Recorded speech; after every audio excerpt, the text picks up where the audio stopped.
Зәй муниципаль районы иң яхшы муниципаль берәмлек республика конкурсында 3нче урын алды. Конкурста санитар чистарту 2 айлык кысаларында республиканың торак пунктларында башкарылган эшхәмәләр исәпкә алынды. Бу уңайдан Зәйдә оешма предприятие, учреждениеләр катнашында зур эш башкарылды. Татарстан Республикасында 1 апрельдә башланган санитар чистарту 2 айлыгы төгәлләнде. Шушы көннәрдә генә инде хөкүмәт йортында әлеге 2 айлыкка нәтиҗәләр ясалды. Татарстан Республикасы экология һәм табигый ресурслар министрлыгы ел сайын муниципаль берәмлекләр арасында конкурс уздыра. Ул берничә номинациядә үткәрелә һәм шунысы сөенечле. Без инде быел да үз номинациябызда 3нче почетлы урынны алдык.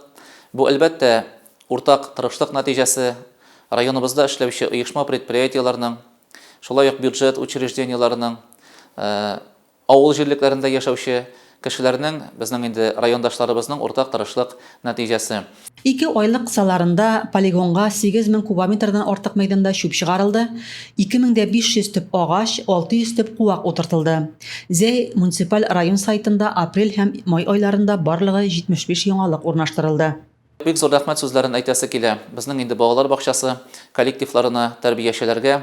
Алар да шушы 2 айлык кысаларында бик күп кенә балалар белән мероприятиялар үткәрделәр. Чөнки без балаларны кечкенәдән үк, шушы балалар бакчасы яшеннән үк табигатьне сакларга, табигатьне яратырга өйрәтергә тиеш. Үзебезнең район сайтында 75 материал куелды. Нәкъ шушы 2 айлык Санитар экологик 2 айлык кысаларында ИКОЯС 2020 район конкурсы үткәрелде. ИКО мәктәп номинациясендә шәһәребезнең 1нче мәктәбе җиңү яулады. ИКО садик номинациясендә Урман әкияте бакчасы, ИКО предприятие дип Горзелинхоз ширкәте, ИКО гаилә дип Кулиевлар гаиләсе танылды. Рәзимә Кашапова, Денис Ипатов, Татарстан хәбәрләре.